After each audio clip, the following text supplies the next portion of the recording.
Bismillahirrahmanirrahim. Alhamdulillahirabbil alamin. Wa asyhadu an la ilaha illallah wahdahu la syarika lah. Wa asyhadu anna Muhammadan abduhu wa rasuluh.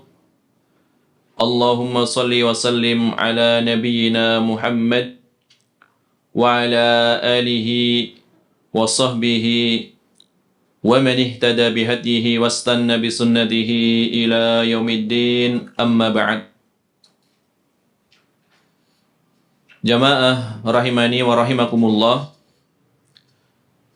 Kita lanjutkan pembahasan Kitab Bulughul Maram. Tadi telah dibawakan riwayat dari sahabat yang mulia Abu Hurairah dan Abu Dzar radhiyallahu anhuma yang menjelaskan tentang wadu, ya, alat untuk berwudu.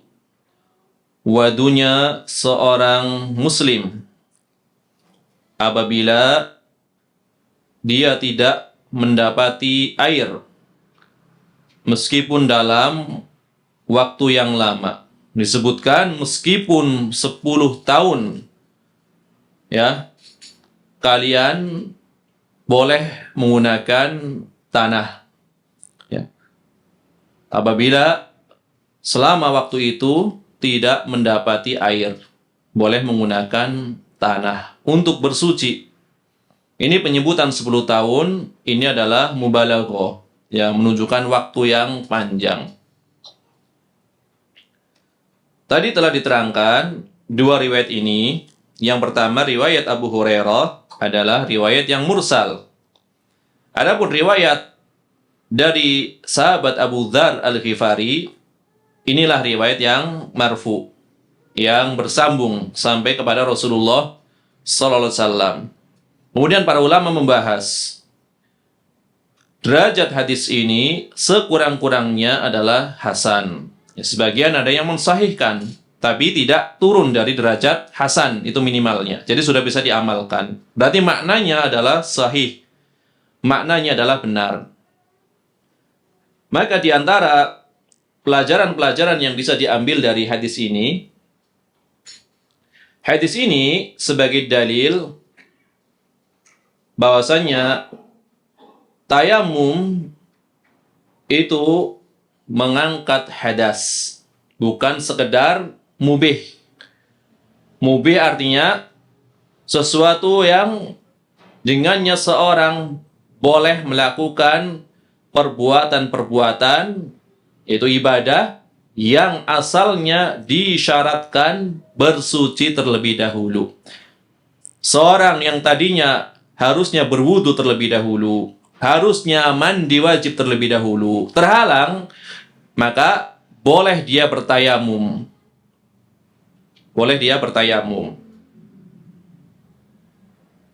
Dikatakan, ya, menurut jumhur ulama, perbuatan tersebut hanyalah mubih, hanya sekedar pembolehan. Ketika dikatakan pembolehan, maka itu tidak berlangsung sepanjang waktu. Misalkan seorang sholat zuhur, mau sholat zuhur, dia tidak mendapati air, sudah berusaha.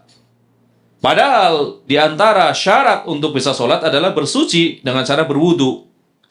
Maka pada saat itu, karena dia tidak mendapati air, atau dia terhalang menggunakan air karena sakit, ya, misalnya, maka dia bertayamum. Tayamum di sini, menurut jumhur ulama, maknanya mubih, hanya pembolehan saja. Jadi nanti kalau mau sholat asar, harus tayamum lagi, kalau tidak mendapatkan air.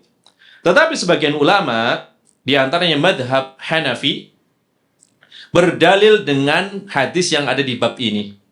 Bahwasanya tayamum itu fungsinya adalah sama dengan berwudu, mengangkat hadas. Berarti kalau tidak ada air untuk berwudu, maka dengan bertayamum hadasnya terangkat dari hadas kecil. Berarti kalau dia junub tidak mendapati air, dia bertayamum, berarti hadas besarnya terangkat. Ini menurut pendapat madhab Abu Hanifah. Ya. Dan pendapat ini adalah sebuah riwayat di dalam madhab Hambali. Selalu ada riwayat di dalam madhab Hambali. Tapi bukan pendapat muktamad. Bukan pendapat resminya. Pendapat resmi madhab Hambali adalah pendapat jumhur ulama. Ya, tayamum itu sifatnya hanyalah mubih, pembolehan saja. Ya. Maka Syekh Abdul Al-Fauzan setelah membawakan riwayat ini, riwayat dari Abu Dzar Al-Ghifari, beliau mengatakan, Al-hadithu dalilun ala anna tayammuma mutahhirun wa rafi'un lil hadath wa laysa mubihan. Ya.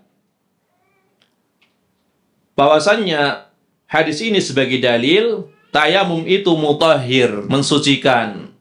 Rafi, mengangkat. Bagi siapa? Bagi hadath. Ya. Wa laysa mubihan. Bukanlah sekedar mubih pembolehan saja, ya. Mubih bagi perkara yang asalnya wajib bertoharoh dengan air, tetapi mengangkat hadas. Nah, ini berdasarkan riwayat ini. Kan tadi dikatakan apa riwayatnya? Ya, dikatakan apa? As-sa'idu wadu'ul muslim. Tanah itu adalah alat bersucinya seorang muslim. Alat bersuci berarti sama-sama dengan air hukumnya. Ya. Maka karena dikatakan sebagai alat bersuci, ya fungsinya sama dengan air. Kalau air bisa mengangkat hadas, baik hadas kecil maupun hadas besar, tayamum berarti bisa mengangkat hadas kecil maupun hadas besar, ya. Ya, dalilnya karena Nabi menamakan tanah sebagai apa? Wadu. Wadu apa sih asalnya? Air, alat yang digunakan untuk berwudu. Nabi mengatakan tanah itu sebenarnya wadu. Apabila tidak mendapati air, disamakan dengan air. Ya, karena sama-sama dengan air, berarti apa? Sama-sama hukumnya bisa mengangkat hadas. Inilah madhab siapa tadi? Madhab Abu Hanifah, ya. Kemudian madhab kedua, riwayat kedua di dalam madhab Hambali. Dan ini adalah ikhtiar, pilihan Syekhul Islam Ibnu Taimiyah, kemudian murid beliau Imam Ibnul Qayyim. Kemudian pendapat ini juga dipilih oleh Al-Imam As-San'ani, ya. Beliau terangkan di dalam kitab Subulus Salam. Ya. Kemudian ini juga pendapat sekelompok dari para ulama yang lainnya, ya. Maka pembahasan ini, ya, pembahasan tentang pendapat-pendapat para ulama berkaitan dengan madhab pertama ini, bahwasanya tayamum itu mengangkat hadas, itu diterangkan dalam banyak kitab asalnya. Di antaranya diterangkan oleh Imam Al-Kasani di dalam kitab Bada'i'us Shana'i, kitab fikih madhab Hanafi. Kemudian diterangkan pula oleh Al-Imam Ibnu Qudamah di dalam kitab Al-Mughni, ya. Kemudian Syekhul Islam Taimiyah di dalam kitab Al-Fatawa. Demikian pula oleh Imam Ibnul Qayyim di dalam kitab Zadul Ma'ad. Dan Al-Imam As-San'ani di dalam kitab Subulus Salam. Ini referensi asalnya. Asal pendapat-pendapat tersebut bisa dilihat di kitab-kitab yang telah disebutkan tadi. Nah, ini adalah, berarti ini pendapat siapa? Pendapat mayoritas atau minoritas? Tayamum mengangkat hadas, baik hadas kecil maupun hadas besar, ini pendapat mayoritas atau minoritas? Pendapat minoritas. Jumhur ulama sebaliknya, itu pendapat kedua, ya. Jumhur ulama dikatakan anna tayammuma mubihun lis-salati wa nahwiha. Tayamum itu hanyalah sebagai pembolehan, ya. Di antaranya untuk melaksanakan ibadah salat dan yang semisalnya. La rafi'un lil hadath, tidak mengangkat hadas, ya. Wa hadza madhhabul jumhur. Nah, ini adalah pendapat mayoritas ulama. Jangan dibalik-balik, ya. Ketika mengatakan tayamum adalah mubih, pembolehan, dicela. Mana dalilnya? Padahal ini pendapat jumhur ulama. Ya. Kan jelas bahwasanya tayamum itu mengangkat hadas. Kenapa dikatakan hanya mubih? Ini dibalik-balik. Ya. Padahal yang menyatakan tayamum itu hanyalah mubih pembolehan saja, ini adalah madhab jumhur ulama. Dan nanti diterangkan kenapa seperti itu. Siapa jumhur ulama? Imam Malik, kemudian Imam Asy-Syafi'i, kemudian Imam Ahmad bin Hanbal. Ya. Ini diterangkan dalam banyak kitab. Di antaranya di dalam kitab Al-Muntaqo. Ya. Al-Muntaqo karya Imam Al-Qadi Abul Walid Al-Baji Al-Maliki. Nah, kitab Al-Muntaqo. Ini qadi dari daerah Andalus, Spanyol. Sering berdebat dengan Imam Ibnu Hazm. Sering ini. Ya. Al-Qadi Abul Walid Al-Baji Al-Maliki. Ya. Lawan debatnya Imam Ibnu Hazm, Abu Muhammad Ali Ibnu Hazm Al-Zahiri. Ya, dua-duanya ya. Riwayat debat keduanya sering dibukukan oleh para ahli ilmu. Ya. Karena masing-masing dari keduanya memiliki usul tersendiri. Yang satu usulnya Maliki, yang satu usulnya Zahiri. Ya. Tapi luar biasa, ya. Setelah berdebat, kedua-duanya saling meminta uzur. Dan jawabannya kedua-duanya cemerlang. Nih, ya. Ini para ulama seperti itu, meskipun berbeda pendapat, saling mengemukakan argumennya masing-masing, tetapi dengan adab. Kemudian dibawakan pula di dalam madhab Syafi'i oleh Al-Imam An-Nawawi dalam kitab Al-Majmu'. Kemudian Imam Ibnu Qudamah di dalam kitab Al-Mughni. Nah, kitab-kitab yang disebutkan ini ada sebagai contoh saja. Padahal kalau mau ditelusuri ya tersebar di ratusan kitab madhab. Cuma kita menyebutkan satu contoh kitab-kitab yang besar saja. Yang biasanya dijadikan rujukan untuk perbandingan madhab. Semuanya ini kitab yang isinya perbandingan madhab. Terutama kitab Al-Mughni. Ya, kitab Al-Mughni. Ini kitab yang sangat populer setelah ditulis. Sehingga seorang ulama besar yang dijuluki sebagai Sultanul Ulama, artinya apa Sultanul Ulama? Ya, rajanya para ulama. Ada seorang ulama madhab Syafi'i digelari sebagai Sultanul Ulama, rajanya para ulama. Izzuddin bin Abdissalam. Izzuddin bin Abdissalam. Atau lebih terkenal dengan Al-Izz bin Abdissalam.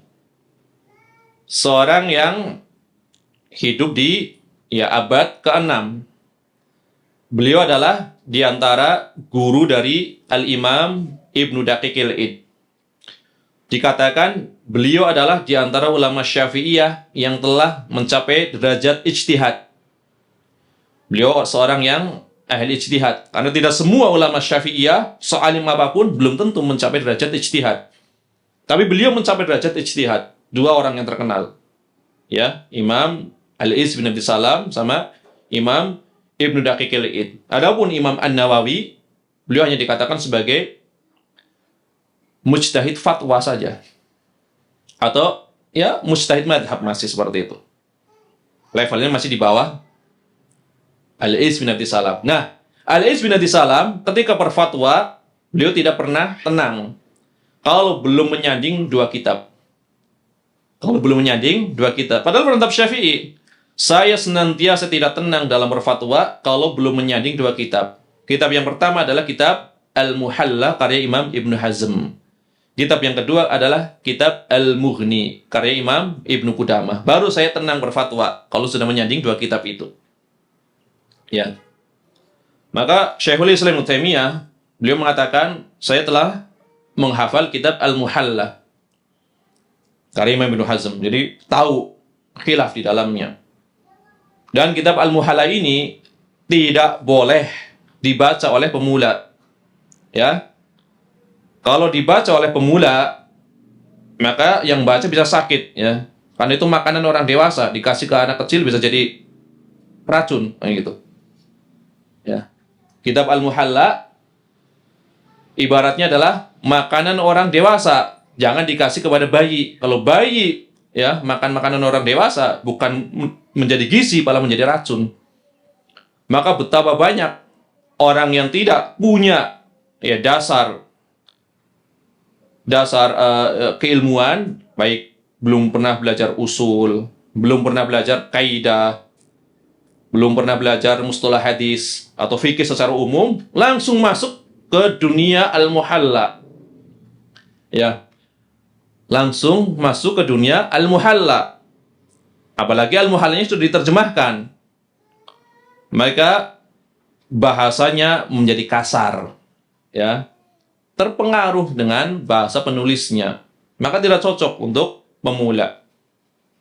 Sehingga Syekh Abdul Karim Al-Khudair mengatakan tidak dibolehkan bagi penuntut ilmu pemula membaca al-muhalla. Karena khawatir terpengaruh dengan bahasa penulisnya. Akan tetapi apabila dia sudah kokoh dalam keilmuan, maka Al-Muhalla menjadi kitab yang sangat bermanfaat bagi dia. Ya. Karena sudah tidak kaget ketika membaca ibarat-ibarat yang agak kasar seperti itu. Bantahan-bantahan seperti itu. Nah ini kan yang musibah belum mempunyai ya kapasitas untuk mempelajari kitab yang berat seperti itu, sudah masuk ke kitab tersebut, akhirnya nanti bahasanya jadi kasar. Ya. Mengatakan ini menyelisih sunnah, ya. Jadi kalau menentang pendapatnya dikatakan menyelisih sunnah, padahal menyelisih pendapat dia menisbatkan dirinya kepada sunnah. Nah, padahal menyelisih ijtihad orang yang diikutinya. Ya. Ini menyelisih syariat, padahal menyelisih ijtihadnya dia. Nah, ini keliru. Maka bagi yang sudah punya bekal ilmu yang cukup, pondasi yang kuat, silahkan baca kitab-kitab tersebut. Baru nanti akan terbuka wawasan luas, ya, riwayat, kemudian ya, riwayat baik dari hadis maupun athar maupun perkataan ulama-ulama setelahnya itu sangat bagus, lengkap, ya. Meskipun dikatakan sebagai ringkasan, kata Imam Ibnu Hazm. Tapi sudah selengkap itu. Ya, ini berarti dua madhab ya di dalam masalah tayammum. Madhab pertama, tayammum itu sifatnya mengangkat hadas. Yang kedua, tayammum itu hanyalah mubih. Inilah madhab jumhur ulama.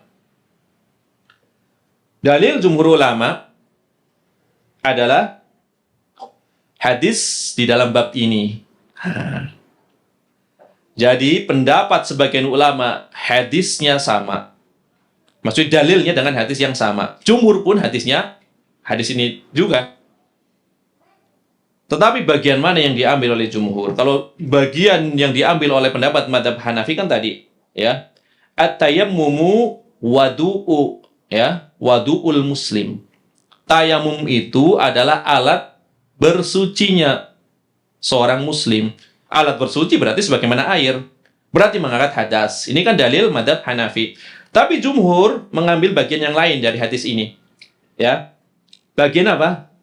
Bagian akhirnya. Ya. Bagian akhirnya. Dalilnya adalah sabda Nabi sallallahu alaihi wasallam, "Faida wajadal ma'a," apabila seorang mendapati air, falyattaqillaha wal yumissahu basyaratahu, hendaklah dia bertakwa kepada Allah. Apabila seorang telah mendapati air, maka dia hendaklah bertakwa kepada Allah. Maka basahilah kulitnya, gunakanlah air itu untuk bersuci. Ya. Sisi pendalilannya di mana?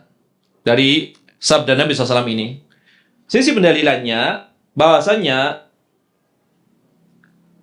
Nabi SAW memerintahkan seseorang yang dia bertayamum apabila mendapati air untuk segera menggunakan air tersebut untuk bersuci. Padahal dia tadi telah menggunakan tayamum. Berarti tadinya dia hukum asalnya boleh melakukan sholat. Tapi ketika dia mendapati air, maka dia harus berwudu misalnya kalau dia berhadas kecil, ya. Berarti ini menunjukkan tayamum itu tidaklah mengangkat hadas. Hanya membolehkan saja pada perkara-perkara yang hukum asalnya disyariatkan bertoharoh, bersuci. Sekiranya tayamum itu mengangkat hadas, ya tidak perlu ketika sudah mendapati air, harus membatalkan tayamumnya. Kan sama-sama mengangkat. Tetapi kenapa ketika ada air, kok tayamumnya jadi batal? Nah, maka sampai ada ya teka-teki dari Syekh Muhammad bin Shalih Al-Utsaimin. Ya.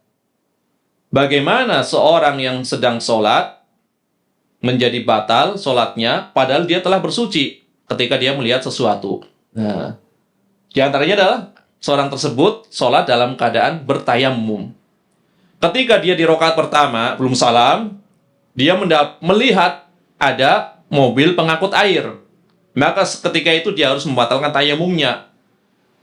Ya, kemudian dia berusaha mendapatkan air tersebut, entah dengan cara membelinya atau dengan cara yang lainnya. Karena dia melihat air, itu mobil ada tulisan pengangkut air misalkan, mobil pengangkut air. Padahal dia telah bertayamum. Seandainya tayamum itu mengangkat hadas, ya nggak perlu menghentikan mobil, langsung aja lanjutin sholatnya. Ya. Kan sudah bertayamum, udah mengangkat hadas, ngapain harus membatalkan sholatnya? Iya. Maka dijadikan kaidah, idza wujidal ma'u batalat tayammum. Jika didapati air maka batallah tayammum. Ya. Maka sebagian syekh menggunakan ibarat ini. Ya. Jadi ada sebagian ahli ilmu diundang untuk ngisi suatu kajian seperti itu. Si fulan, Syekh fulan diundang untuk mengisi kajian. Kemudian ketika sampai di tempat, di masjid misalnya, mendapati di dalamnya ada gurunya. Padahal dia tadi jadwalnya mengisi kajian. Maka akhirnya gurunya yang suruh ngisi. Ya, idza wujidal ma batala tayammum. Kalau sudah ada air ya batal tayamumnya. Ya. Jadi gurunya itu air, kalau saya cuma debu saja, ya. Kalau nggak ada guru baru saya yang ngisi. Udah ada guru berarti guru saja yang ngisi. Ya. Dulu saya juga pernah mendapati seperti itu, ya di Masjid Agung waktu itu di Cilacap. Jadwal kajian Ustadz Fulan, saya nggak sebutkan namanya, ya kan? Harusnya jadwalnya beliau. Ternyata ada kawannya baru pulang dari Yaman. Ya. Akhirnya dipaksa untuk ngisi yang dari Yaman. Ya. Kaidahnya seperti itu. Ini sebagai kaidah, idza wujidal ma'u batalat tayammum. Kalau sudah ada air, tayamumnya batal. Kalau sudah ada syekh yang lebih tinggi, ya saya tidak perlu ngisi gitu. Berarti menunjukkan tayamum itu sifatnya hanya sebagai mubih saja, bukan asalnya kan gitu. Maka ketika seorang sedang sholat dalam keadaan tayamum, belum selesai sholatnya, mendapati air, maka dia harus menggunakan air. Berbeda kalau dia sudah salam. Kalau sudah salam tidak perlu mengulang. Ini kan ketika sedang berlangsung melihat air, gitu. Ini adalah madhab apa? Madhab jumhur ulama. Ini harus tegas sekarang. Yang jumhur, katakan jumhur. Yang sebagian, katakan sebagian. Ya. Jangan sampai dibalik-balik. Kalau dibalik-balik itu mengaburkan. Pendapat mayoritas akan inilah yang sunnah. Ya boleh saja mengatakan inilah yang sunnah. Cuma jangan menyadakan pendapat jumhurnya. Ya. Ini amanah ilmiah, maksudnya seperti itu. Jadi dalilnya apa tadi jumhur? Sabda Nabi SAW, فَإِذَا وَجَدَ الْمَاءَ فَلْيَتَّقِلَّهَ وَلْيُمِسَّهُ بَشَرَتَهُ. Jika dia mendapati air, bertakwalah dia kepada Allah. Hendaklah dia bertakwa kepada Allah dan membasahi kulitnya. Nggak berlaku tayamumnya berarti dong. Ya, tayamumnya nggak berlaku lagi. Padahal sabdanya dibuka dengan at-tayammumu wadu'ul muslim. Tayamum itu alat berwudu bagi seorang muslim, alat bersuci bagi seorang muslim. Itu kan kalau tidak mendapati air. Tapi kalau mendapati air nggak berlaku tayamumnya, berarti hanya mubih, pembolehan. Nah, ini kita mengatakan ini pendapat jumhur. Adapun Syekh Abdul Al-Fauzan ya condong kepada pendapat pertama, ya. Syekh Abdul Fauzan condong kepada pendapat pertama. Pendapat siapa? Imam Abu Hanifah. riwayat kedua di dalam mazhab Hambali, dan pendapat sebagian ulama seperti Syekhul Islam Ibnu Taimiyah dan Imam Ibnul Qayyim, yaitu tayamum itu mengangkat hadas. Tetapi hadas pada waktu yang ditentukan, ya, bukan sepanjang waktu. Maka dikatakan, kata Syekh Abdul Fauzan, ya, wal qaul awal azhar. Pendapat pertama yang menyatakan tayamum mengangkat hadas itu azhar, lebih kuat. Kata beliau, ini ikhtiar beliau. Wa huwa anna tayammuma yarfa'ul hadas raf'an muaqqatan ila an yajidil ma, ya, ila an yajidal ma'a aw yastati'a isti'malahu. Maka tayamum itu mengangkat hadas, tetapi waktunya itu dibatasi sampai dia mendapati air atau sampai dia mampu menggunakan air. Misalkan sakit, sampai dia mampu menggunakan air. Tapi memang mengangkat hadas cuma pada waktu yang terbatas, bukan sepanjang waktu. Berarti kalau sudah mendapati air, dia harus menggunakan air, ya. Maka dalam sebagian ungkapan Syekhul Islam Ibnu Taimiyah mengatakan khilaf di sini antara pendapat mazhab Abu Hanifah dengan jumhur ulama hanyalah khilaf secara lafaz. Khilaf lafzi, kata Syekhul Islam Ibnu Taimiyah. Maksudnya apa? Secara lafaz saja khilaf, tapi ujung-ujungnya sama. Baik yang mengatakan mengangkat hadas, baik yang mengatakan mubih atau pembolehan saja, kan kalau mendapati air sama-sama harus menggunakan air. Jadi judulnya saja, secara lafaz saja yang khilaf, tapi pada hakikatnya sama prakteknya. Baik yang mengatakan mengangkat, ketika mendapati air harus menggunakan air. Yang mubih pun sama. Itu. Jadi khilaf lafzi. Banyak di dalam pembahasan, ya, ilmiah. Khilaf secara lafaz tapi hakikatnya sama. Contohnya apa? Sebagian ulama mengatakan gini, tidak ada majaz di dalam Al-Quran. Bahkan tidak ada majaz di dalam bahasa Arab. Semuanya hakikat. Ya, semuanya hakikat. Yang lain mengatakan ada majaz di dalam Al-Quran, ada majaz di dalam bahasa Arab. Majaz itu kiasan, bukan bukan zahir dari lafaz. Buktinya kalau dikatakan misalkan aku melihat seorang singa, bukan seorang singa, aku melihat singa, ya, seorang singa ketahuan. Aku melihat singa yang sedang berkhutbah, ya. Aku melihat singa yang sedang berkhutbah. Maka menurut jumhur ulama ini adalah majaz. Maksud singa di sini adalah laki-laki yang gagah, laki-laki yang pemberani yang sedang berkhutbah, berorasi. Berarti ini majaz. Tapi bagi sebagian ulama mengatakan ini bukan majaz, ini hakikat. Hakikat secara bahasa. Orang udah paham kalau dikatakan singa sedang berkhutbah, nggak mungkin maksudnya orang. Berarti nggak mungkin maksudnya apa? Nggak mungkin maksudnya singa. Pasti maksudnya adalah orang. Dan ini pendapat Syekhul Islam Ibnu Taimiyah dan pendapat Ibnul Qayyim. Tapi ujung-ujungnya sama nggak? Ya ujung-ujungnya sama. Hanya beda ungkapan. Yang satu mengatakan majaz, yang satu mengatakan ini adalah uslub. Ini adalah gaya bahasa. Gaya bahasa. Yang satu adalah majaz. Yang satu adalah kiasan. Ujung-ujungnya sama kesimpulannya, bukan pada hakikatnya. Ya. Maka sampai ada satu karya khusus, ya, karya yang membahas apakah ada majaz di dalam Al-Quran. Itu ditulis oleh Syekh Muhammad Al-Amin Ashinkiti. Ya. Nama kitabnya adalah Man'u Jawazil Majaz. Ya.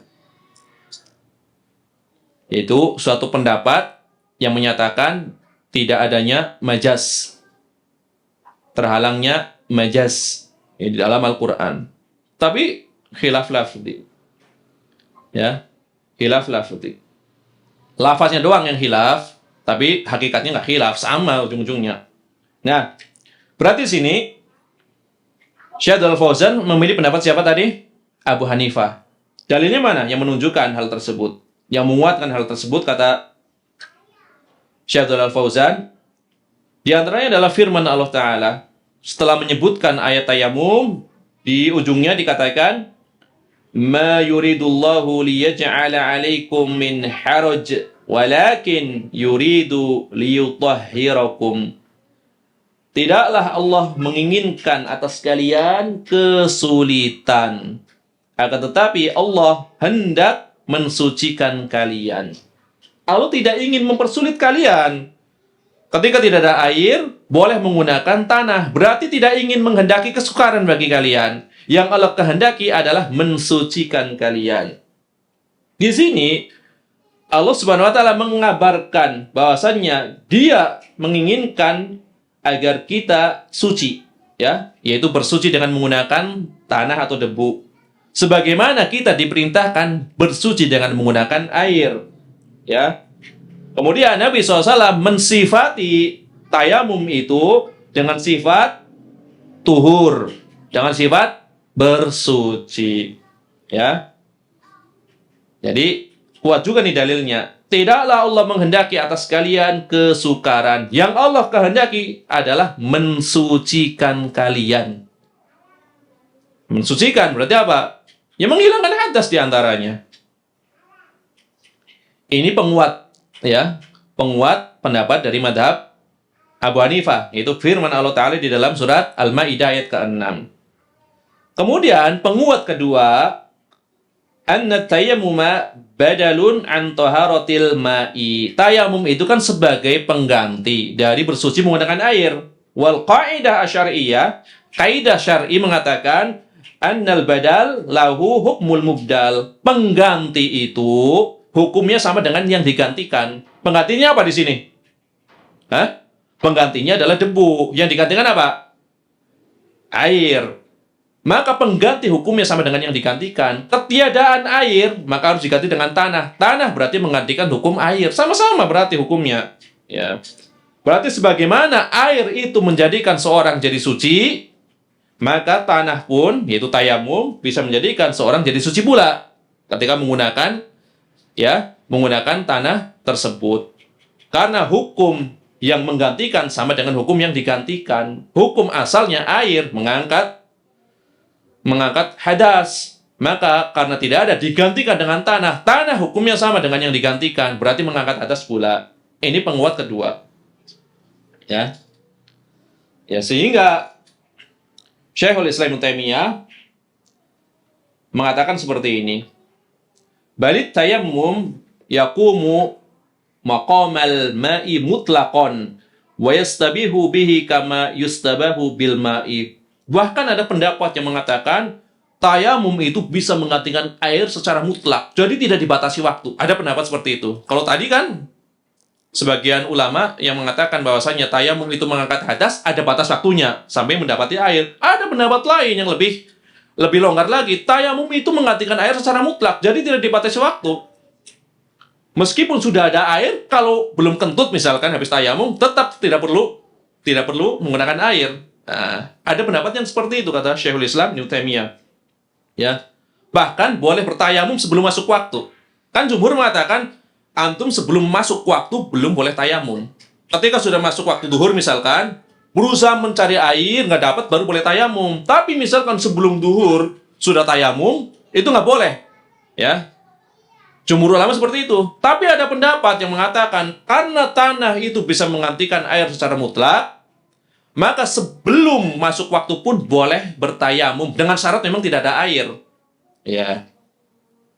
Karena kita hukum asalnya tidak disuruh untuk bertoharoh sebelum masuk waktu.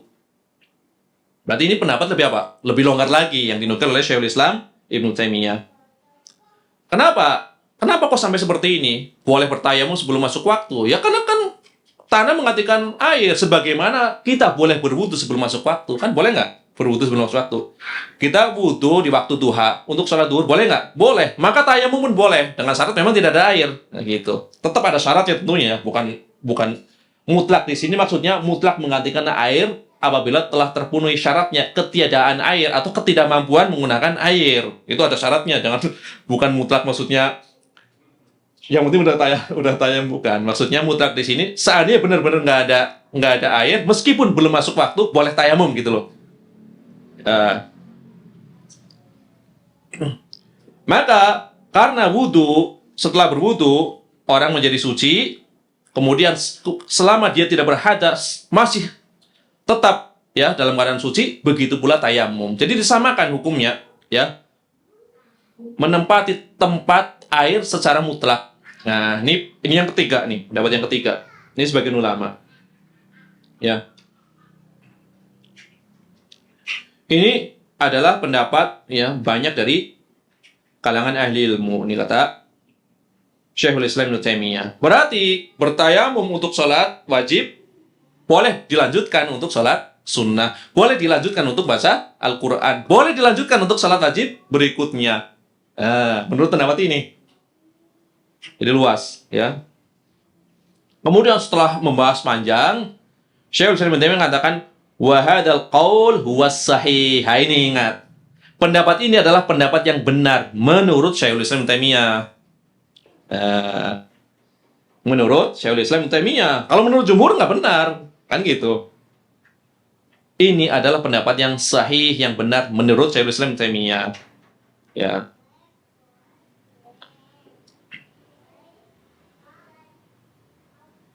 Kemudian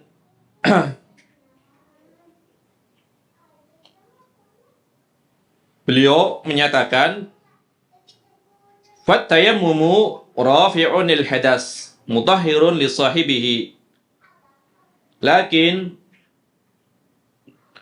raf'ahu muaqqatun ila an yaqdira ala isti'malil ma'i fa innahu badalun 'anil ma'i wa huwa mutahhirun madamal ma'u muta'adziran. Nah, ini beliau mengatakan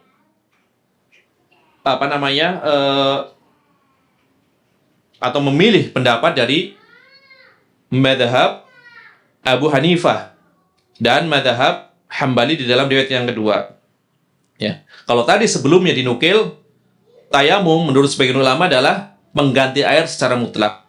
Tapi beliau memilih pendapat yang mengatakan tayamum itu memang mengangkat hadas tapi pada waktu yang tertentu sampai mendapati air. Nah, gitu. Jadi ada tiga pendapat di sini kalau kita simpulkan, ya. Pertama, ini disimpulkan nih biar gampang. Pertama, berkaitan dengan tayamum, pendapat pertama adalah pendapat jumhur ulama. Ini kesimpulannya. Tayamum itu tidak mengangkat hadas, tetapi hanya mubih pembolehan. Berarti ketika mendapati air, harus dia bersuci dengan menggunakan air tersebut, baik dari hadas kecil maupun hadas besar.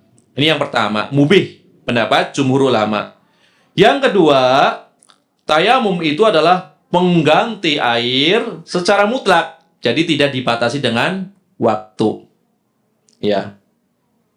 Yang ketiga, tayamum itu memang mengangkat hadas, tapi pada batas waktu yang telah ditentukan sampai mendapati air. Bedanya apa dengan pendapat yang kedua? Kalau pendapat yang kedua, misalkan seorang telah bertayamum, ya, kemudian mendapati air, dia belum kentut, belum batal, tetap masih apa? Masih suci. Tapi kalau pendapat ketiga, memang mengangkat hadas, cuma kalau mendapati air harus wudhu lagi. Nah, bedanya di situ. Tapi sifatnya apa? Pendapat kedua sama ketiga sama-sama mengangkat hadas. Nah, gitu. Jadi ada tiga pendapat di dalam permasalahan ini. Berarti yang paling luas pendapat keberapa? Yang paling luas, pendapat kedua, ya, mengangkat hadas atau pengganti air secara mutlak. Tapi jumhur ulama yang pertama. Nah, pendapat jumhur ulama yang pertama, dan ini lebih hati-hati dan memang mengumpulkan seluruh dalil, lebih mengumpulkan seluruh dalil adalah pendapat jumhur ulama. Tadi dilihat di sini, ya, riwayat kan seperti ini, ya. As-sa'idu wadu'ul muslim walau ila 10 sinin. As-sa'id yaitu tanah adalah sebagai alat bersucinya seorang muslim, meskipun dia tidak mendapati air selama 10 tahun. Ini kan karena ketiadaan. Tapi di ujungnya wa idza wajadtal ma fa amissahu jildak. Jika engkau mendapati air, ya fa idza wajadtal ma'a, jika engkau waya budar, ini kan kepada budar. Jika engkau mendapati air, fa amissahu jildak, maka hendaklah engkau membasahi kulitmu menggunakan air. Ya. Fa inna dzalika khairun, karena sesungguhnya hal tersebut adalah khair, baik. Ya, maka ini menunjukkan apa? Menunjukkan dikaitkan dengan ketiadaan air. Hanya mubih berarti jumhur ulama. Boleh. Ya. Tetapi apabila mendapati air, kembali kepada hukum asal, harus menggunakan air. Ini jumhur ulama. Ya. Tentu milih yang mana ini? Ya? Milih yang mudah, yang paling luas, atau yang mana? Hah?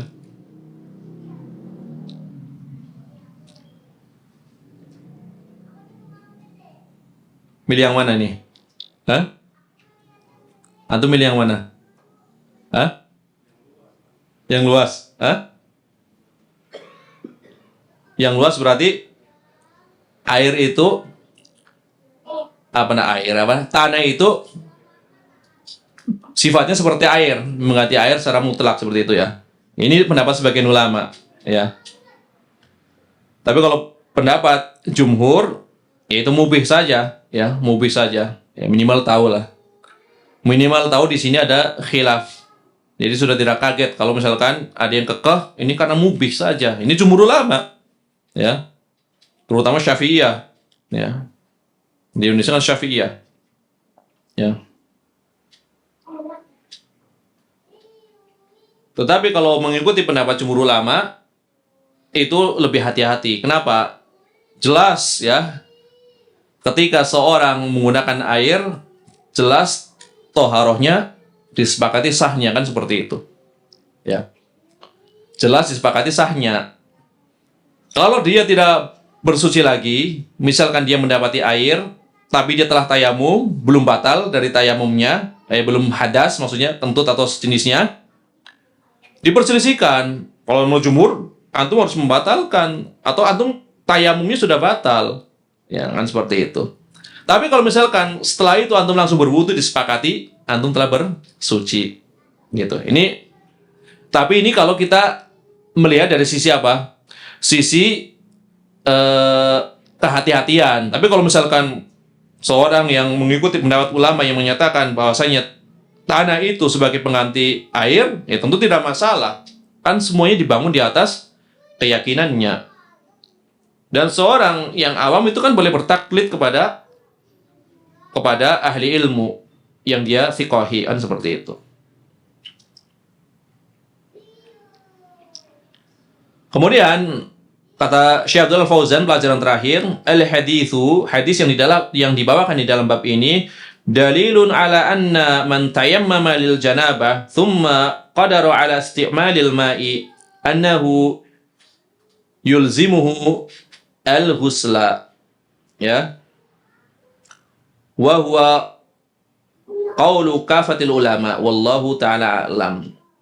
Di dalam hadis ini terdapat dalil bahwasanya seorang yang bertayamum disebabkan karena janabah, kemudian dia mampu menggunakan air, maka wajib bagi dia untuk mandi. Ini adalah pendapat kebanyakan ulama. Wallahu ta'ala a'lam. Ya. Ini lebih spesifik lagi kalau junub. Ya. Berarti mengisyaratkan sebenarnya, Syekh Abdul Fauzan mengisyaratkan yang hati-hati tetap mengikuti pendapat jumhur. Buktinya ini ketika janabah berarti dia berhadas apa? Berhadas besar kan? Kalau memang tayamum itu mengangkat hadas, berarti ketika dia mendapati air tidak perlu mandi lagi. Kan gitu. Ternyata di dalam hadis ini malah diperintahkan untuk apa? Untuk mandi. Buktinya Abu Dar dibawakan air, ya, dibawakan air oleh budak wanita, ya, sehingga beliau mandi, kan seperti itu, ya, karena dia mampu menggunakan air, ya.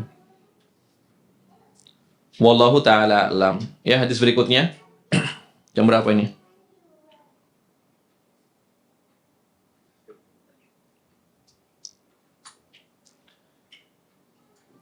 Yaitu berkaitan dengan hukum seorang yang bertayamum. Kemudian dia melakukan sholat dengan tayamum tersebut. Kemudian dia mendapati air di waktu sholat tersebut. Ya, misalkan dia bertayamum untuk sholat zuhur. Belum keluar waktu zuhur, masih dalam waktu, dia mendapati air. Apakah dia mengulang sholatnya atau tidak? Inilah yang akan dibahas di dalam bab ini. Qala al-mu'allif rahimahullah ta'ala wa an Abi Sa'id al-Khudri radhiyallahu anhu qala, dan dari Abu Sa'id al-Khudri radhiyallahu anhu, beliau mengatakan kharaja rajulani fi safar. Ya, dua orang laki-laki, ya, ada dua orang yang melakukan perjalanan. Ya. Dua orang laki-laki ini tidak disebut. Ya. Ini tidak memudaratkan riwayat. Ini kan sahabat. Ya. Ibhamnya sahabat itu tidak mempengaruhi riwayat. Kalau selain sahabat tentu mempengaruhi. Dua orang laki-laki melakukan perjalanan. Mereka berdua berada dalam keadaan safar. Wa hadaratis salatu wa laisa ma'ahuma ma'un fatayammama sa'idan thayyiba. Kemudian masuk waktu sholat, sedangkan keduanya tidak mendapati air, sehingga keduanya bertayamum dengan menggunakan tanah yang baik. Fa shallaya, keduanya pun melakukan sholat. Thumma wajada al-ma'a fil waqti. Kemudian keduanya mendapati air, ya, pada waktu tersebut, ya, belum keluar waktu. Keduanya telah melakukan sholat dengan bertayamum, tetapi ketika selesai sholat, masih pada waktu sholat, belum keluar waktunya, mendapati air. Sehingga apa? Fa'ada ahaduhuma as-salata wal wudu'a. Maka salah seorang di antara mereka mengulangi sholatnya. Ya, tentunya dengan berwudu terlebih dahulu. Wudunya diulang, sholatnya diulang. Yang satu. Walam yu'idil akhor. Yang satu lagi tidak mengulang sholatnya. Ya. Jadi dua orang sama-sama tidak mendapati air, kemudian bertayamum. Keduanya telah sholat. Masih pada waktu sholat, ya, belum keluar waktu sholat, ternyata mereka mendapati air. Yang satu mengulang wudu dan sholat, yang satu tidak mengulang. Ya. Dia berijtihad berarti ini. Yang satu sholat lagi, yang satu tidak sholat lagi. Thumma ataya Rasulullah sallallahu alaihi wasallam fadzakara dzalika lahu. Kemudian keduanya mendatangi Nabi sallallahu alaihi wasallam. Kemudian menyebutkan apa yang mereka lakukan, ya. Kemudian menyebutkan bahwasanya yang satu sholat lagi, yang satu tidak sholat lagi. Faqala lilladzi lam yu'id. Maka Nabi mengatakan kepada seorang yang tidak mengulang sholatnya. Nabi berkata kepada seorang yang tidak mengulang sholatnya, asabta sunnah wa ajza'atka sholatuka. Engkau sudah sesuai dengan sunnah, ya, maka sholatmu telah sah. Engkau sesuai sunnah, memang seperti itu. Jika tidak mendapati air, engkau bertayamum. Kemudian ketika engkau selesai sholat, maka apabila mendapati air, tidak perlu mengulang lagi. Sudah benar, sudah sesuai sunnah, sholatnya sudah sah. Ini kepada orang yang tidak mengulang sholat. Wa qala lil akhar, kemudian kepada laki-laki yang lain yang mengulang sholatnya dan mengulang wudunya, Nabi mengatakan, lakal ajru marrotain, engkau mendapatkan dua pahala. Ya, engkau mendapatkan dua pahala. Rawahu Abu Dawud wan Nasa'i. Ya, hadis ini diriwayatkan oleh Imam Abu Dawud dan Nasa'i. Ya, jadi seperti itu. Ya, dua orang saling berijtihad. Yang satu mencukupkan sholat dengan tayamum. Yang satu mengulang sholatnya, mengulang wudu dan mengulang sholatnya. Keduanya tidak disalahkan. Ya, yang satu dikatakan engkau telah sesuai dengan sunnah, sholatmu sah. Pada yang mengulang sholat, engkau mendapatkan dua pahala. ya, engkau mendapatkan 2 pahala. Tapi yang lebih tepat adalah yang tidak mengulang sholat, yang sesuai sunnah. Ya. Nah, adapun hadis ini banyak diperselisihkan. Ini panjang pembahasannya. Ya. Sebagian ulama mengatakan hadisnya mursal. Ya. Berarti ada keterputusan sanad. Sebagian ulama mengatakan hadisnya mausul, sanadnya bersambung. Dan ini adalah pendapat Syekh Muhammad Nasiruddin Al-Albani rahimahullah ta'ala. Ya. Jadi diperselisihkan. Hadisnya bersambung atau ada keterputusan sanad. Ya.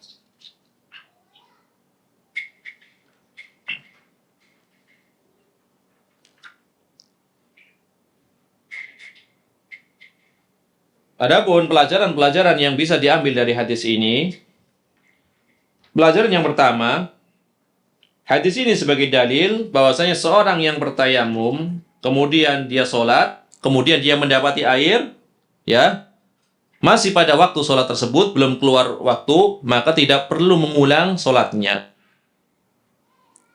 Ya.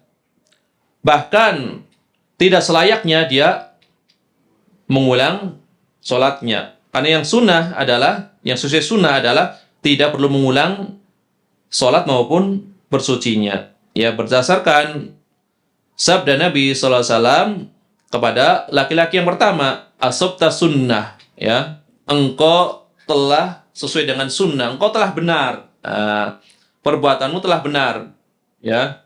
Ya, meskipun hadis ini tadi, ya, ada pembahasan, ya, sebagian mengatakan mursal, tetapi dikuatkan dengan riwayat yang lain, ya, bahwasanya Ibnu Umar radhiyallahu anhu pernah bertayamum. Ya, kalau tadi kan riwayat disandarkan kepada Nabi SAW. Ini ada riwayat yang lain. Kalau dikatakan hadisnya mursal, ada keterputusan sanad, ada riwayat yang lain. Dari Ibnu Umar radhiyallahu anhu bahwasanya beliau pernah bertayamum, kemudian melakukan sholat asar, ya. Di antara, ya, tempat sholat beliau dengan Madinah itu mungkin seukuran 1 mil atau 2 mil. Ini sholat asar. Di suatu tempat yang jarak antara sholat asar dengan Madinah itu seukuran 1 mil atau 2 mil. Kemudian setelah sholat dia melakukan perjalanan masuk ke Madinah, ya. Masuk ke Madinah. Ya, tentunya di Madinah dia apa? Dia mendapati apa? Dia mendapati air, ya. Ternyata apa? Matahari masih tinggi, masih belum keluar waktu sholat asar, dan dia tidak mengulang sholatnya. Ini perbuatan siapa? Ibnu Umar. Berarti hadis apa? Mauquf, ya. Maksudnya kalau misalkan itu dianggap mursal, ini ada hadis yang sahih mauquf dari perbuatan Ibnu Umar yang diriwayatkan oleh Al-Imam Abdul Razzaq As-Sun'ani, ya, dari jalurnya Thawri, Sufyan Ats-Tsauri, dari Muhammad Yahya bin Sa'id dari Nafi. Ya, ini adalah sanad yang sahih, ya, kata para ulama. Ya. Jadi ada penguatnya. Ibnu Umar sholat asar. Jarak antara sholat asar dia dengan Madinah 1 mil atau 2 mil. Kemudian dia masuk ke Madinah mendapati air, dan dia tidak mengulang sholatnya. Ya. Kemudian pelajaran berikutnya, al-hadisu dalilun ala anna man tayammama wa shalla thumma wajada al-ma'a fa'ada salata fa innahu yu'jaru ala dhalika bi syarti an yakuna mu'taqidan anna hadha huwa al-wajib alayhi likaunihi lam ya'lam bi sunnah fajtahada fi dhalik fa huwa qad akhta'a sunnah li anna sunnah adamul i'adah. Hadis ini sebagai dalil bahwasanya seorang yang bertayamum, kemudian dia sholat, kemudian dia mendapati air dan dia mengulang sholatnya, maka dia mendapat pahala atas perbuatannya. Tetapi dengan syarat dia meyakini bahwasanya perbuatan tersebut adalah wajib. Perbuatan mengulang itu adalah wajib, karena dia tidak mengetahui sunnahnya ketika itu, sehingga dia berijtihad. Ketika itu dia berijtihad, harus wajib sholat lagi karena mendapati air. Dia kan berijtihad, belum diajari yang sunnah adalah tidak perlu mengulang. maka dikatakan wa huwa qad akhta'a sunnah, dia keliru dalam mengamalkan sunnah, ya, tetapi dia tetap mendapatkan pahala dari ijtihadnya karena ketika itu belum diajari, ya. Karena kan belum dikonfirmasi kepada Nabi SAW. Dua-duanya ini berijtihad. Ijtihad orang yang pertama yang tidak mengulang dikatakan engkau sesuai sunnah, sudah tepat. Yang kedua, engkau mendapatkan dua pahala. Pahala sholat tadi dan pahala berijtihad engkau, ya, karena engkau meyakini ketika itu adalah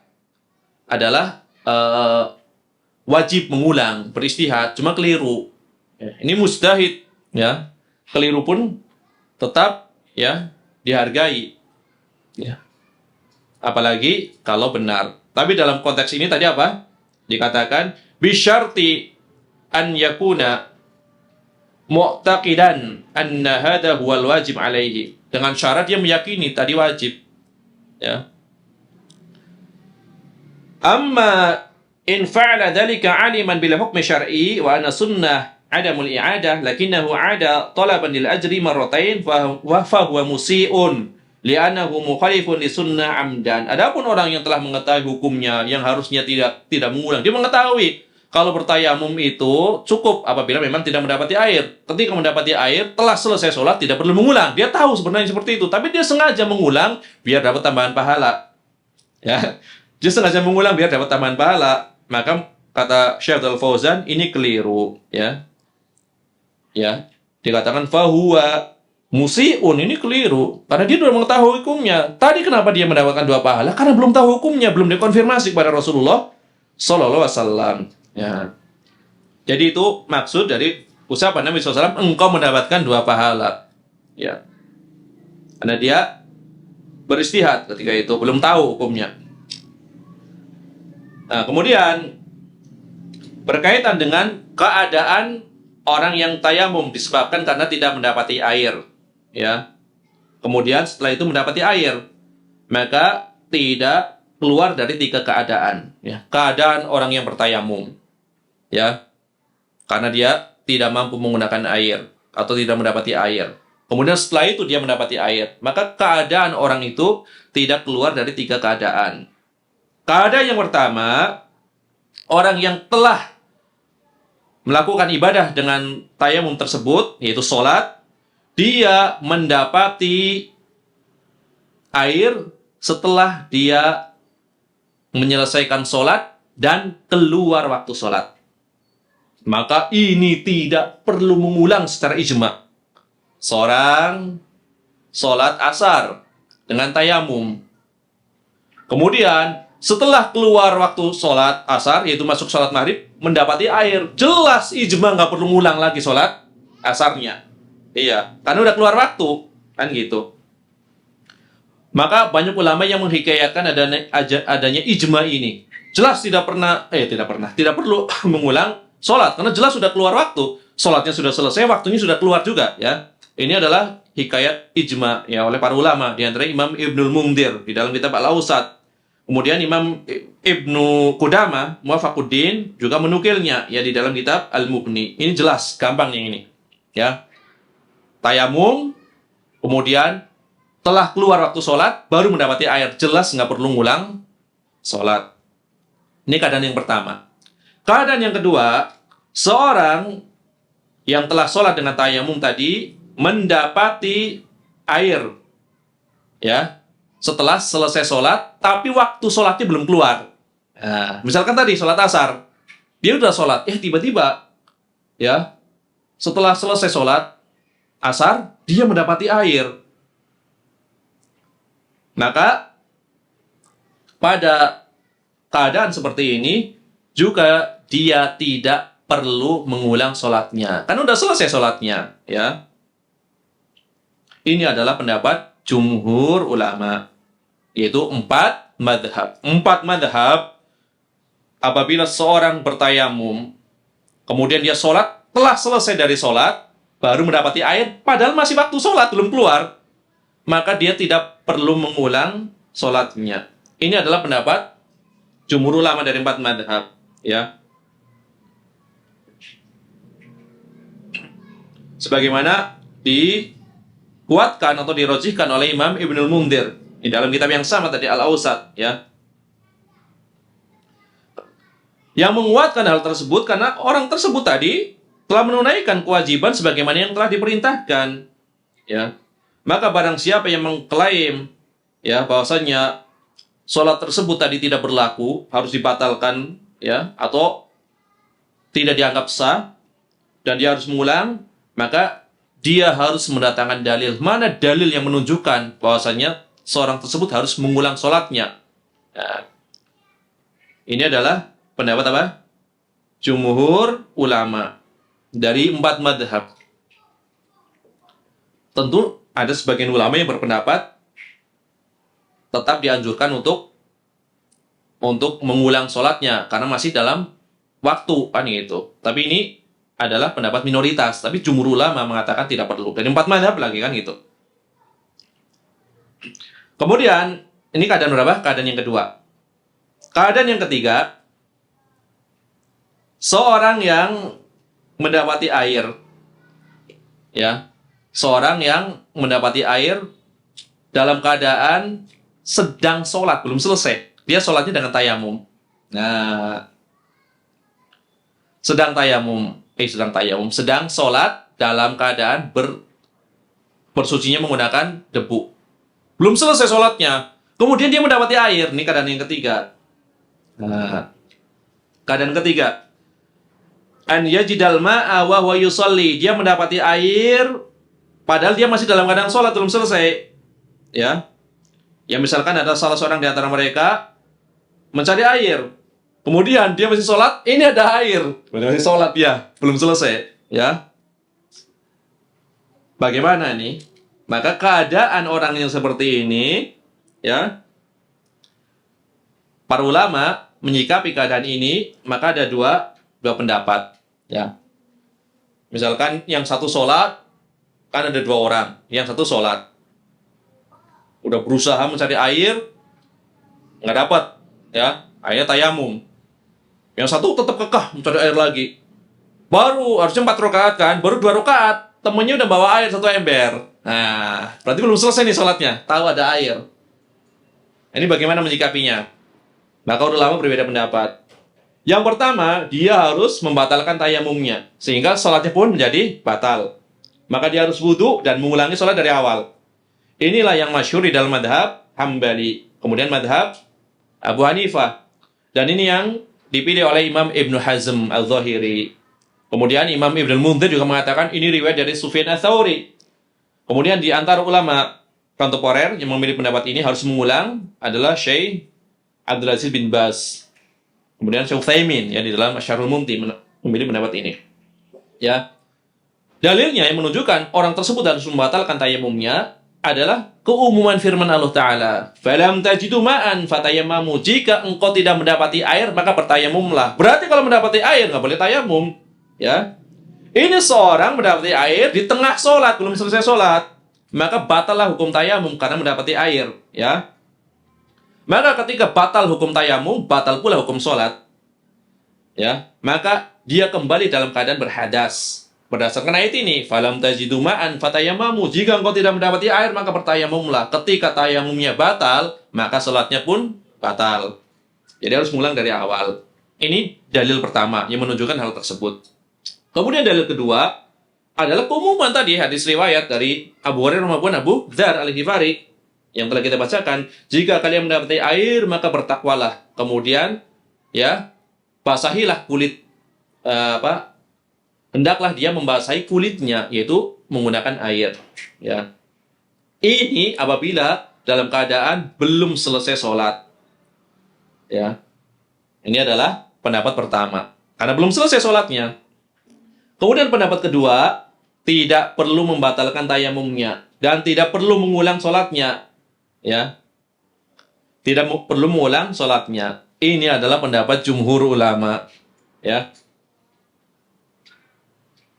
Keadaan yang ketiga, ada 2 pendapat. Pendapat sebagian ulama tadi madhab Hambali dan madhab Hanafi, kemudian Ibnu Hazm dan lain-lain, Ibnu Baz dan lain-lain, Syekh Utsaimin harus membatalkan sholatnya karena mendapati air. Tapi pendapat kedua, tidak perlu membatalkan sholat tidak perlu membatalkan tayamum. Tayamum yang tidak batal, sholatnya tidak batal. Ya, ini pendapat jumhur ulama.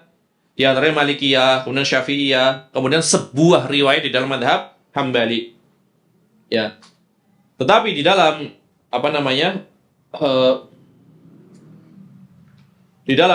nukilan dari mazhab Hambali yang mengatakan ini adalah riwayat di dalam mazhab Hambali, dinukil pasti Imam Ahmad rujuk dari pendapat ini. Jadi yang utama adalah tadi harus mengulang wudhu maupun sholatnya.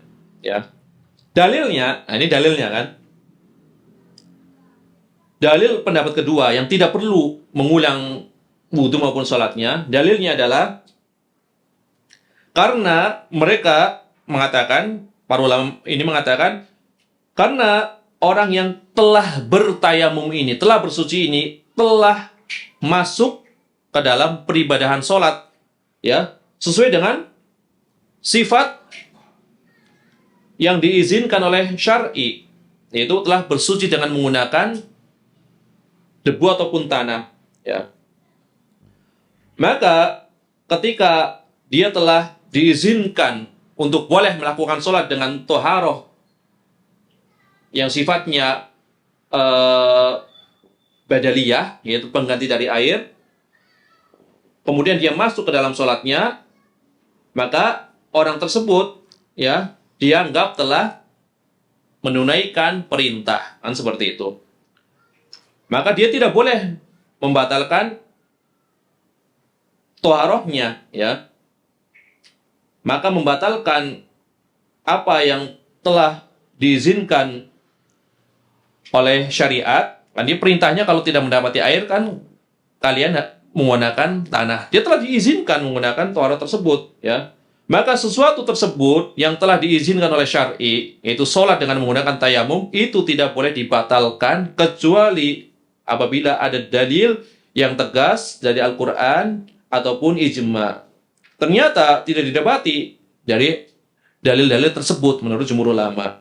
Ya. Jadi orang tersebut, ya, diizinkan oleh syar'i untuk bisa melakukan ibadah sholat dengan cara bertayamum karena tadinya tidak mendapati air. Maka ketika dia telah masuk ke dalam sholat, sebelum selesai dia harus melanjutkan. Ya, janganlah ya kalian membatalkan amal-amal kalian. Dilarang untuk membatalkan amal ketika sudah masuk ke dalam amal. Ya, maka nanti dari permasalahan ini nanti akan bersahabat kepada permasalahan yang lainnya. Apakah seorang yang sholat sunnah, ini sholat sunnah, kemudian dikumandangkan iqamah, apakah dia melanjutkan sholat sunnahnya atau harus membatalkan sholat sunnahnya? Karena ada dalil yang mengatakan jika telah dikumandangkan iqamah, maka tidak ada sholat kecuali sholat wajib. Tapi ada dalil yang lain, jangan kalian membatalkan amal-amal kalian. Dia telah masuk sholat sunnah, apalagi kalau tinggal 1 rakaat. Maka disinilah sebagian memahami zahirnya. Berarti kalau sudah ada qomat, walaupun dia tinggal sujud terakhir untuk tahiyat, habis itu duduk tahiyat, tetap dibatalkan. Tapi sebagian mengatakan, kan jangan membatalkan amal kalian, apalagi cuma sebentar, maka lanjutkan sampai salam, baru ya mengejar sholat bersama imam. Sama dengan ini. Ini kan udah masuk. Beda lagi, dia telah bertayamum, tapi dia belum bertakbir, mendapati air. Tentu dia harus berwudu menggunakan air. Ini sudah masuk. 4 rakaat sudah masuk 2 rakaat. Tiba-tiba ada air. Padahal sudah masuk ibadah. Masa dibatalkan? Janganlah membatalkan amal kalian. Ini pendapat apa? Jumhur ulama. Karena dia tadi sholatnya diizinkan nggak secara syar'i? Sholatnya diizinkan. Diizinkan secara syar'i. Kenapa dibatalkan? Ini pendapat jumhur ulama. Ya. Tetapi Syekh Abdul Fauzan mengatakan, beliau mengikuti pendapat mazhab Hambali dalam hal ini. Wal qaul awal arjah. Nah, gitu. Pendapat yang pertama lebih rajih. Kata beliau, ya. Wa annahu ya la yamdi bal yaqta'u as-salat wa yatawaddu li quwwatil adillah. Maka dia tidak boleh melanjutkan sholatnya, harus memutus sholatnya dan dia mengulangi wudunya karena kuatnya dalil-dalil yang dibawakan. Ya fa inna hadza wajidun al-ma'a, karena dia dalam kondisi ini telah mendapatkan air, ya. Kemudian Imam Ibnu Qayyim menguatkan pendapat ini, ya dengan dibangun di atas kaidah yang beliau sebutkan, ya. anna ma batala hukmuhu minal abdal bi husuli mubdalihi lam yabqa muta'abidan bihi bihalin. Ya, fa inna wujudal mubdal ba'da syuru fihi kawujudihi qabla syuruhi fihi. Ini kaidah yang dibawakan oleh Imam Ibnu Qayyim. Bahasanya apa yang hukumnya batal ya dari perkara-perkara yang digantikan, ini kan perkara yang digantikan apa? Yang perkara yang digantikan adalah bersuci dengan menggunakan air. Ini kan perkara yang digantikan. Bersuci dengan air itu digantikan dengan bersuci dengan menggunakan apa? Menggunakan tanah, ya.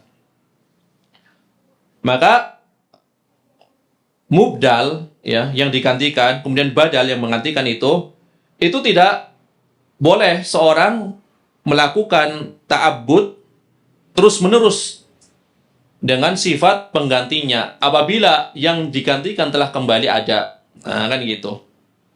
Jadi wujudnya mubdal yang digantikan itu telah kembali ada, maka penggantinya itu tidak berlaku lagi. Atau bahasa gampangnya yang lebih ringkas adalah idza wujidal ma'u batala tayammum. Jika telah didapati air, maka tayamum menjadi batal. Nah, itu lebih ringkas, ya. Jika telah didapati air, maka batalah tayamum. Meskipun sedang sholat, karena mendapati air, maka tayamumnya menjadi batal. Nah, kan seperti itu. Ya. Jadi dalam permasalahan ini yang lebih hati-hati adalah pendapat pertama. Ya. Meskipun pendapat jumhur ulama ketika sudah masuk ke dalam peribadahan tidak perlu mengulang, teruskan, jangan kau putuskan peribadahanmu, jangan kau putuskan amalmu, kan sudah beramal, kecuali belum masuk ke dalam amal, beda lagi pembahasannya. Ini juga kuat juga, ya, karena sudah masuk amal masalahnya, ya, bukan di awal ketika belum bertakbiratul ihram, ini sudah melakukan peribadahan atau masuk di dalam sholat, ya. Wallahu ta'ala alam. Subhanakallahumma bihamdika asyhadu an la ilaha illa anta astaghfiruka wa atubu ilaik. Wa sallallahu wasallam ala nabiyina Muhammad wa ala alihi wa sahbihi ajma'in wa akhiru da'wana alhamdulillahi rabbil alamin. Assalamualaikum warahmatullahi wabarakatuh.